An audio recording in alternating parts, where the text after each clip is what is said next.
Hi friends, ఇక్కడ నేను మీకు చూపిస్తున్నవన్నీ మా పేరెంట్స్ నా కోసం పంపించారనమాట.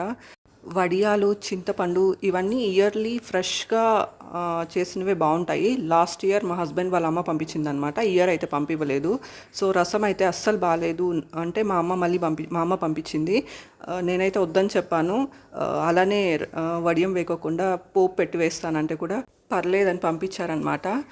కొంతమంది అయితే కోడల్ని కాలు కింద చొప్పులాగా అలా ఉండాలని ఎక్స్పెక్ట్ చేస్తారనమాట. అసలు ఏమీ కొనివ్వకుండా ఇంట్లో పనులు చేసుకుంటూ పడుండాలని అలా ఎక్స్పెక్ట్ చేస్తారు. అలా అలా వాళ్ళు చెప్పింది వినకపోతే ఇంకా వడియాలు అలాంటివి కూడా ఇవ్వరనమాట. సో ఇవ్వకపోతే వాళ్ళ పిల్లలు, వాళ్ళ మనవళ్ళు వాళ్ళు కూడా సఫర్ అవుతారు కదా. ఏ కొడుకైతే కోడలికి నగలతో పాటు అన్నీ కొనించి మహారాణిలాగా చూసుకుంటారో అలాంటి వాళ్ళని వీళ్ళు కూడా అన్నీ ఇచ్చి అసలు ఒక మాట కూడా అనకుండా చూసుకుంటారనమాట. ఏ కొడుకైతే వీళ్ళ మాట వింటూ వాళ్ళకొక కారు, ఈయనకొక కారు, కొడుకు డబ్బులతో కొని వైఫ్కి మాత్రం పెద్దగా ఏమి కొనికోకుండా అలా వాళ్ళ మాట వింటూ చేస్తారో అలా కొడుకు సపోర్ట్ ఉంది కదా అని కోడల్ని విచ్చలు విడిగా మాట్లాడడం అలా అంతా చేస్తూ ఉంటారనమాట.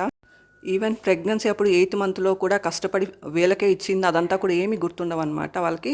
నేనైతే పాతకాలం సినిమాలో సూర్యకాంతం అలాంటి అత్తను చూసి ఇలాంటి వాళ్ళు మూవీస్లోనే అనుకునేదాన్ని, కానీ రియల్ లైఫ్లో కూడా ఉంటారనమాట. ఒక కొడుకు ఇంకొక కోడల్ని అన్నీ కొనిచ్చి బాగా చూసుకుంటా అంటే అలాంటి వాళ్ళు జోలికి పోరనమాట.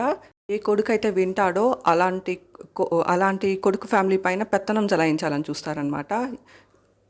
నువ్వేంటి అడిగేది నా కొడుకుని, నీకెందుకే కొనివ్వాలి, కొనిస్తాముండే తిప్పుకుంటూ తిరుగుదు, ఇలా నాన్సెన్స్ అంతా మాట్లాడతారనమాట. ఫ్రీగా వచ్చింది కదా అని పెళ్ళికి లక్షలు ఖర్చు పెట్టిస్తారు. ఈవెన్ వాళ్ళ వాళ్ళ వరకు వచ్చేసరికి వాళ్ళు డిన్నర్ కూడా పెట్టరు అనమాట, వాళ్ళ డబ్బులు ఖర్చు అయిపోతాయని చెప్పేసి. ఇంకా ఫ్రీగా వచ్చింది కదా అని ఉగాదికి మూటలు మిక్చర్లు, స్వీట్లు ఖర్చు పెట్టిస్తారనమాట. పాతకాలం సినిమాలో సూర్యకాంతం లాగా అలా టార్చర్ చేస్తా అంటే ఏ కోడలికైనా ఎలా నచ్చుతుందండి వాళ్ళతో ఉండడానికి? ఎవరికీ నచ్చదు. కొంతమంది అత్తలైతే కోడల్ని కూతురులాగా చూసుకుంటారు.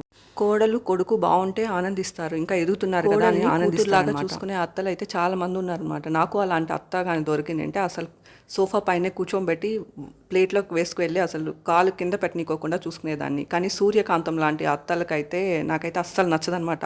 టాక్సిక్ పీపుల్కి అయితే నేను అస్సలు ఆ టాక్సిక్ పీపుల్తో అస్సలు ఉండలేనమాట.